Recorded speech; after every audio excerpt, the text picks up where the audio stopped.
상담 입문자를 위한 본격 상담심리 초간단 개념 정리 반디 클래스에 오신 여러분들을 환영합니다. 여러분, 반디 클래스의 첫 시작이 어떤 상담 이론이었는지 기억나시나요? 정신분석 이론이었죠? 어떤 전공서를 봐도 거의 첫 이론으로 시작하는 건 이 정신분석 이론이에요. 왜? 가장 먼저 시작한 이론이니까.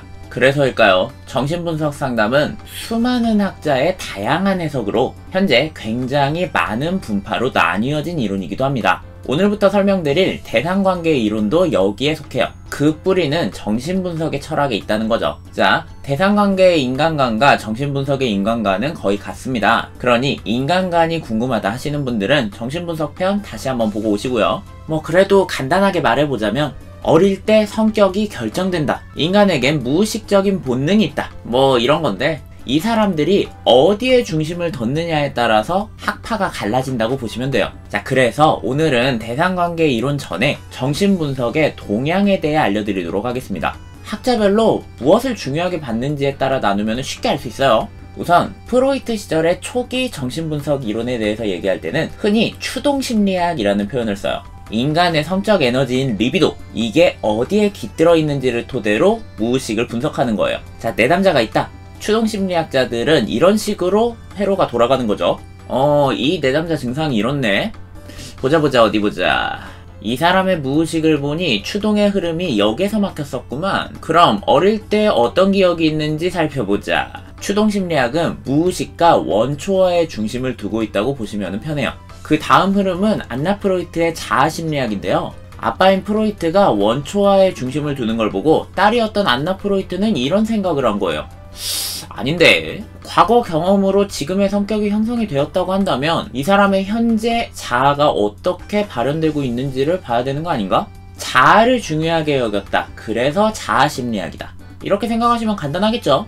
자아라는 게 원초와랑 현실 세계 속에서 줄타기 하면서 균형 맞추는 애란 말이에요. 그리고 그 균형 잡기 위한 방식이 바로 방어기제입니다. 자아심리학 시기에 접어들면서 이 방어기제에 대한 연구가 굉장히 발전하게 돼요. 방어기제의 종류를 정리하고 특히 이타주의나 투사적 동일시 같은 방어기제도 발견했다. 여기에 자아심리학의 공적이 있다고 보면 됩니다. 그 다음 동향으로 설명드릴 게 바로 대상관계 이론이에요. 이름만 봐도 느낌이 탁 오지 않나요? 추동심리학이 원초화에, 자아심리학이 자아에 중심을 뒀다면 대상관계 심리학은 0세에서 6세, 짧게는 0세에서 3세까지의 경험을 함께 만드는 그 대상과의 관계를 중요하게 여겼어요. 정글북 모글리 아닌 이상 혼자서 못 크잖아요. 주 양육자가 있을 거 아닙니까? 그럼 이 양육자가 이 사람을 도대체 어떻게 키웠는가? 이걸 탐색하면 이 사람의 현재 관계가 어떻게 맺어지고 있는지도 알 수 있다. 이런 발상이라고 보시면 되는데 이해되시나요?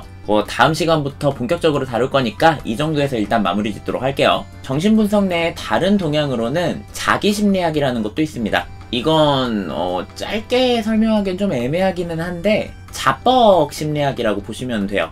프로이트는 자기애라는 걸 병적으로 보거든요. 나에 함몰되어가지고 다른 사람들을 보지 못하는 거니까. 그런데 자기심리학을 얘기한 이 코헛이라는 사람은요, 일단 나 자신을 사랑하고 나면 그 힘을 바탕으로 타인들하고 관계해 나갈 수 있는 거다, 이렇게 얘기하고 있습니다. 10년이 지나면 강산이 바뀐다고. 학파가 진화의 진화를 거듭하다 보니까 처음 얘기를 했던 학자랑 대치되는 부분들도 생기죠. 1980년대에 들어서는 관계적 정신분석이다 해서 아예 관계를 메인으로 놓는 정신분석도 등장해요. 이게 대상관계랑 다른 점은 대상관계의 관계가 주 양육자와의 관계에서 형성된 거라고 한다면요, 관계적 정신분석에서의 관계는 상담실에서 상담자와의 관계를 중요하게 여긴 거예요. 상담받는 그 순간을 중심으로 해서 만들어진 이론이다, 이렇게 보시면 편하겠네요. 이거 외에도 아들러의 개인심리학, 융의 분석심리학, 이런 것도 정신분석의 한 학파다, 그렇지 않다, 논쟁은 많은데요. 여기서는 그런 것까지는 딱히 소개하지 않겠어요. 그것까지 하려면 귀찮아서 그런 거는 당연히 아니고요. 자, 이렇게 정신분석 이론의 동향에 대해서 알아봤습니다. 다음 시간부터는 정신분석 이론에서 오히려 추동심리학보다도 많이 쓰고 있는 이론, 대상관계 이론이 어떤 건지 차근차근 살펴보도록 할게요. 여러분의 상담 공부가 반짝반짝하길 바랍니다. 저는 다음 시간에 뵐게요. 안녕.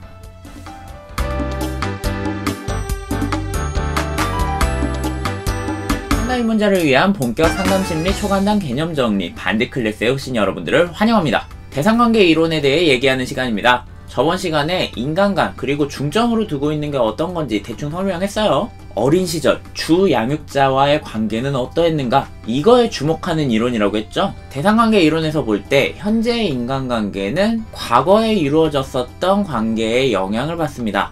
어릴 때의 내재화된 대상관계가 현재에도 영향을 주면서 계속되어 가는 거예요. 여기에서 내재화된 이라는 단어에 주목해야 되는데요. 부모가 어떤 식으로 했다 이런 팩트보다 어린 당사자가 나름대로 판단하고 인식했던 대로 대상관계는 이루어져요. 가령 100번 잘했는데 한 번을 정말 못했다. 근데 애가 그 한 번을 기억한다? 그러면 이 사람의 대상관계에서 그 사람은 단 한 번의 그 실수로 기억이 되는 거예요. 이래서 애 키울 때 100번 잘해봤자 소용없다니까. 한 번 공치면은 그냥. 제가 이 이론 수업을 들으면서 가장 기억에 남는 말이 있었어요. 대상관계에서 아이에게 필수적인 두 명의 사람이 있다. 과연 누구일까요? 정답은 엄마 그리고 엄마의 남편입니다. 아빠가 아니라 엄마의 남편이라고 지칭한 이유가 뭘까요? 아빠는 엄마가 온전히 아이에게 집중할 수 있도록 뒤에서 서포트해주는 존재라는 뜻인 거예요. 외부 환경을 든든히 받쳐주는 역할인 거죠. 이것만 봐도 알겠지만 아이의 대상관계에 지대한 영향을 미치는 것은 다름 아닌 바로 엄마입니다. 요즘 같은 시대에 위험한 발언 아니냐고요? 아 몰라, 내가 한 말 아니야. 이미 정신분석 설명하면서 상담 기법에 대해서는 알려드렸었으니까 대상관계 이론 설명은 이론을 발전시킨 학자들 한 명 한 명을 소개하면서 훑어보도록 하겠습니다. 자, 첫 번째 학자 마가렛 밀러라는 분인데요. 이분 직업이 소아과 의사거든요. 그러다 보니 애들을 관찰할 기회가 많은 거예요. 3살까지의 아이들에게 일어나는 성장 과정을 가만히 지켜보다 보니까 어라? 이거 체계화해서 정리할 수 있겠네? 싶어진 거죠. 자, 체계화. 이게 뭐죠? 뭐긴 뭐예요. 공부할 때 외울 부분 늘어나는 소리지. 자, 살펴봅시다. 3살까지의 성장 과정. 이걸 다시 말하자면 엄마라는 대상에서 점차 분리되어 독립하는 이른바 분리 개별화 과정이에요. 첫째, 정상 자폐기입니다. 이때 유아는 세상이라는 인식 없이 오로지 자기만 있어요. 부족해서 울면 먹을 게 생기고 기저귀가 갈아지고 기분이 좋아지고, 이거 모두가 온 우주가 나를 중심으로 돌아가고 있다를 넘어서 그냥 우주 자체가 나다 라고 생각하고 있는 거라는 거죠. 근데 둘째, 공생기 과정. 슬슬 내 맘대로 안 되네. 아, 나 말고 엄마라는 대상이 또 있구나. 이걸 인식하기 시작합니다. 나뿐이었던 세상에 엄마라는 대상이 같이 생기면서 공생하는 시기가 되는 거죠. 자, 여러분, 태어나서 나 말고 다른 사람을 처음으로 느꼈어요. 어떨까요? 그 사람의 일거수일투족에 당연히 영향받지 않겠어요? 대상관계에서 엄마를 중요하게 여기는 이유 아시겠죠? 셋째, 분리 개별하기 인데 이게 또 4가지 분기로 나눠져요. 하나씩 살펴봅시다. 1분기, 분화분기. 애가 점점 감각이 발달해요. 뭐만 가져다주면 다 입으로 가지고 가. 이걸 프로이트는 구강기라고 했지만 마가렛은 감각 발달 그리고 주위 사물에 관심을 갖게 되는 시기다 라고 이야기했어요. 아, 나랑 엄마뿐만 아니라 세상에는 정말 다양한 게 있구나. 점점 분화되어 가는 시기라는 거죠. 얼마나 신기한 게 많겠어. 근데 감각은 입에 모여있어. 그러니까 뭐든 집어갖고 입으로 가져가는 거예요. 2분기, 실습분기. 슬슬 자뻑의 시즌이 되어갑니다. 좋아하고 싫어하는 게 생기고 자기 주장에 따라 행동하게 돼요. 안되면 웁니다. 땡깡을 부려요. 이걸 좋은 말로 뭐라고 하죠? 주체성과 개성이 드러나는 시기라는 거죠. 3분기, 화해 접근분기. 이맘때의 아이들이 가장 많이 하는 게 뭐냐? 바로 싫어입니다. 이제 걷고 뛰면서 행동 반경은 넓어졌으니까 집에 있는 온갖 것들을 다 만지고 다녀요. 그럼 엄마는 위험한 거 만지려고 하면은 안 돼 하면서 제재하겠죠. 여기에서 애들이 혼란을 겪게 되는 거예요. 아니, 지금까지 엄마는 내가 원하는 거 다 해주고 다 들어주는 엄마였잖아요. 근데 지금 이 엄마는 내가 하는 거를 다 차단하네? 어떤 게 진짜 엄마지? 불안해지는 거예요. 그래서 이 시기에 부모는 무조건 안 된다고 할 게 아니라 안 되는 이유에 대해서 설명도 해주고 가끔 져주기도 하고 협상도 해야 합니다. 근데 이게 말이 쉽지 실제로 하다 보면 화딱 지나가지고. 4분기, 대상 항상성이 형성되는 시기. 마음속에 좋은 엄마도 있고 나쁜 엄마도 있잖아요. 이 중에 결과적으로 누구 하나를 고르는 시기예요. 그리고 이렇게 형성된 아이의 대상 관계가 평생을 두고 계속 영향을 주는 거죠. 이런 이유 때문에 대상관계 이론은 양육 시절 부모와의 관계, 기억, 현재 관계의 패턴, 이런 걸 주로 살펴보는 겁니다. 듣다 보니 왜 이 이론이 이렇게 인기가 많은지 알 것 같지 않나요? 그럼 오늘은 여기까지. 다음 시간에는 아직 설명드리지 못한 또 다른 학자들을 소개해드리도록 할게요. 여러분의 상담 공부가 반짝반짝하길 바라며 저는 마치도록 하겠습니다. 모두 안녕!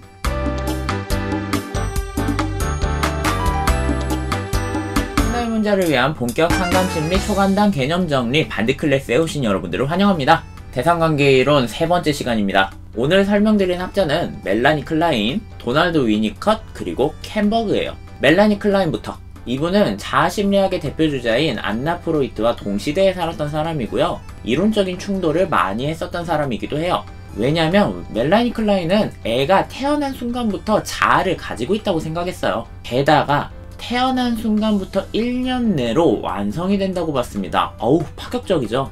이 멜라니 클라인을 기억할 때 가장 대표적인 용어가 바로 젖가슴입니다. 진짜 모든 개념이 가슴에서 시작해서 가슴으로 끝나요. 초기 편집 분열의 입장에서 유아는 엄마를 전체로 이해하지 못하고 부분으로 이해합니다. 예를 들면 이거죠. 내가 배고프면은 엄마의 젖가슴이 나한테 와. 그러면 내가 배불러. 젖가슴은 착해. 근데 나를 떼지 않는 손이랑 가끔 호통치는 저 입은 나빠. 이렇게요. 그리고 이 나쁜 대상들이 자기를 해칠 거라 생각하며 불안해합니다. 나눈다. 그래서 편집이에요. 분열은 뭐냐? 불안해진 아이가 현실 도피를 위해 방어기제를 쓰는 거예요. 아니야. 나를 해칠 사람은 없어. 이렇게 전체를 부정해버리는 거죠. 클라인은 이런 편집과 불안이 일생을 계속해서 반복된다고 봤습니다. 이런 편집 분열 입장이 진화하면 우울의 입장이 됩니다. 왜 제가 진화라는 표현을 썼느냐? 통합 능력이 생겼거든요. 젖가슴이든 손이든 입이든 다 같은 엄마구나. 이렇게요. 근데 통합했으면 통합이지 왜 우울 입장이에요? 이렇게 생각해보세요. 내가 완전 나쁘다고 생각하는 놈이 있었어. 천하의 쓰레기다. 죽어 마땅하다. 이렇게 욕을 받고 있었단 말이에요. 근데 이 사람이 알고 보니 나에게 매월 생활비를 주는 나의 키다리 아저씨였던 거예요. 오, 마음이 어떨까요? 아, 실은 저 사람이 나를 해치려고 한 게 아니라 내가 저 사람을 해치고 싶은 마음이었구나. 내가 나쁜 놈이었어. 이게 뭐죠? 죄책감이죠. 클라인이 죄책감을 설명하는 방법은 이랬습니다. 근데 한 살짜리가 이렇게까지 정치적으로 생각을 할 수 있을까는 저는 잘 모르겠는데. 자, 어쨌든 다음 학자로 이제 넘어가겠습니다. 넘어가기 전에 구독, 추천, 알림 설정 이런 거 누르시면 여러분 뭐 지루하지도 않게 그렇게 할 수 있겠죠. 도널드 위니컷. 이분은 영국의 소아과 의사예요. 이분은 부모 자체를 유아 성숙의 어떤 환경으로 보고 있어요. 엄마의 돌봄이 절대적으로 필요한 절대적 의존기를 지나 엄마에게 슬슬 독립하며 불안감을 느낀다. 그러나 내면의 부모를 대상화해가며 독립으로 나아간다. 이 차관 자체는 지난 시간에 말했던 마가렛 밀러 이론과 흡사하죠. 그럼에도 불구하고 도널드 위니컷이 대상관계 이론에 공헌한 바가 무엇이냐? Good enough mother. 충분히 좋은 엄마라는 개념입니다. 엄마가 굳이 완벽할 필요는 없다. 아이 옆에 충분히 좋은 엄마로 있어주면서 아이가 참 자기로 살아갈 수 있을 정도로 해주면 된다. 이렇게 얘기한 거예요. 지금 참 자기라는 표현이 나왔습니다. 엄마의 돌봄이 절대적으로 필요한 시기에는 오구오구를 받고요. 자기의 전능감이랄까요? 나는 뭐든 할 수 있는 사람이야. 나는 무한한 가능성을 가지고 있어. 이런 자신감을 얻었다. 참 자기로 2차 전직하는 거고요. 이 전능감이 없었다. 엄마한테 순종하고 계속 엄마에게 의존하는 거짓 자기로서 2차 전직하게 되는 거예요. 위니컷 이론 이제 아시겠나요? 제가 마지막으로 소개드릴 학자는 캔버그인데요. 마가렛 밀러 이론에 분리라는 개념을 더해서 경계선 성격 장애를 이해하는 데에 혁혁한 공을 세웠다. 이게 바로 캔버그입니다. 분리가 뭐냐고요? 경계선 성격 장애를 보면 사람이 되게 극단적이에요. 세상엔 다시 없을 사람처럼 사랑하고 애정하고 좋은 말 해주고 이러다가 뭐 하나 수틀린다? 온갖 저주를 퍼부으면서 끔찍한 복수를 하려고 한단 말이에요. 이 널뛰기가 경계를 훌쩍훌쩍 넘는다. 그래서 경계선 성격 장애거든요. 분리가 바로 이걸 설명할 수 있는 방어기제입니다. 공존할 수 없는 감정을 따로 떨어뜨려 놓는 거예요. 사랑과 증오, 기쁨과 슬픔, 좋음과 나쁨. 그런데 사실 우리 사는 세상에서 좋으면서도 안 좋을 수 있고 미우면서도 사랑하고 기쁘면서도 한켠으론 슬프고 이렇잖아요. 그런데 이런 감정이 공존할 수 없다고 여기게 되면 자기가 만나게 되는 다른 사람들 그리고 세상을 온전히 받아들이기가 쉽지 않겠죠. 이 분리라는 개념은 요즘의 청소년과 청년들을 이해하는데 매우 좋은 개념이기도 하니까 여러분들이 꼭 아셨으면 좋겠습니다. 자, 이렇게 대상관계 이론에 나오는 주요자들에 대한 설명을 마쳤습니다. 어떠셨나요? 물론 핵심만 정리한 거기 때문에 이것만으로 대상관계 이론의 깊고 복잡한 이론들을 모두 설명하기에는 무리가 있었겠죠. 다음 시간은 대상관계 이론의 마지막 시간입니다. 이런 이론이 상담에는 어떤 식으로 이루어지는가, 대상관계 이론 상담의 목표는 무엇인가, 이런 것들을 다뤄보도록 할게요. 여러분의 상담 공부가 반짝반짝하길 바라며 저는 여기서 마치도록 하겠습니다. 모두 안녕.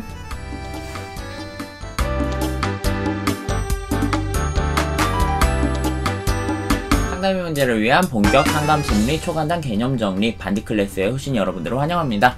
언제나 느끼는 건데 이거 발음이 너무 어려워.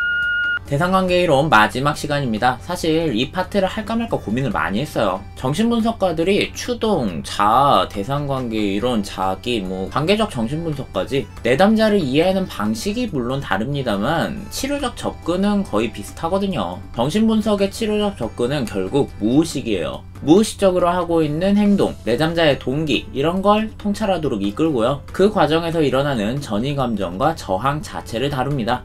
이해 안 되면 아시죠? 상단에 정신분석 편 보고 오시고요. 그럼에도 불구하고 대상관계의 치료적 접근 편을 마련한 이유는 정신분석의 동향에 따라 추동심리학과는 다르게 내담자에 대한 중립성이나 공감적인 태도가 사뭇 달라지기 때문이에요. 이번 시간은 그 차이점을 중심으로 설명드리도록 하겠습니다. 정신분석의 초창기, 추동심리학. 이때의 상담자는 내담자의 거울 같은 존재가 되어야 한다라고 얘기합니다. 자, 보세요. 제가 전이 좌절에 대해 얘기했었죠? 내담자가 상담실에서 얘기를 하다 보니 왠지 상담사가 내 예전에 중요한 대상과 비슷하게 느껴져. 그래서 그 사람에게 하던 거를 똑같이 느끼고 행동하고 요구해요. 이게 바로 전이 감정이죠. 그런데 상담사가 순간 나는 그 사람이 아닌데 그 사람한테 원하는 대로 나에게도 하고 있네요 라면서 편타를 빡!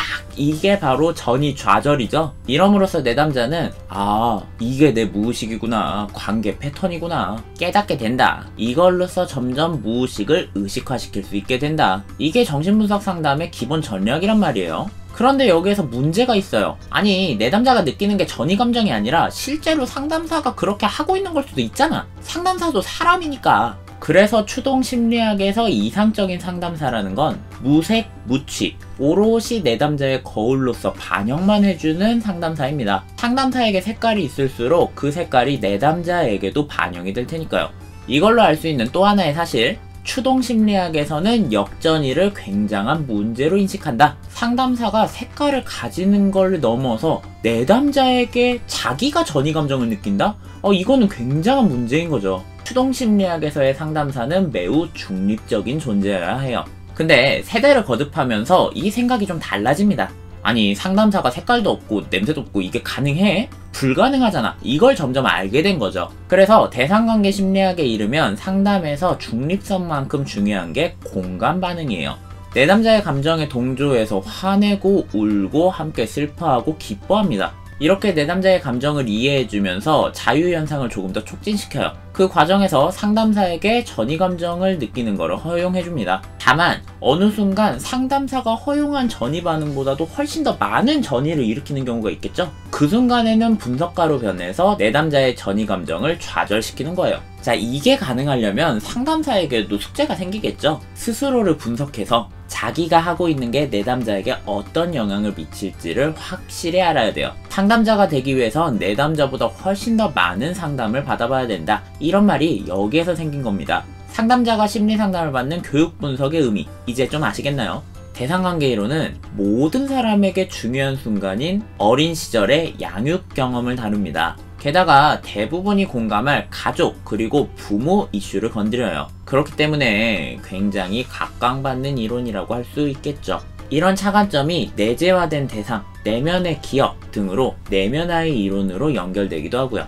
하지만 초기 기억으로 모든 게 결정된다는 결정론적 입장이나 현실은 생각하지 않은 채 부모의 절대적이고 헌신적인 퍼펙트를 베이스로 삼는 그 태도에서 오는 부작용 또한 만만치 않습니다. 하지만 대상관계 이론의 궁극적인 목적은 개개인이 마음속에 든든한 양육자를 내면화하고요. 그걸 바탕으로 누구보다 독립적인 개인으로 성장하는 것을 바라고 있다는 것 잊지 않으셨으면 좋겠네요. 자, 어떠신가요? 여러분들에게 대상관계 이론 얼마나 매력적인 이론으로 다가올지 궁금합니다. 저는 다음에도 매력적인 상담 이론으로 돌아오도록 할게요. 여러분의 상담 공부가 반짝반짝하길 바라며 저는 다음 시간에 인사드리겠습니다. 모두 안녕.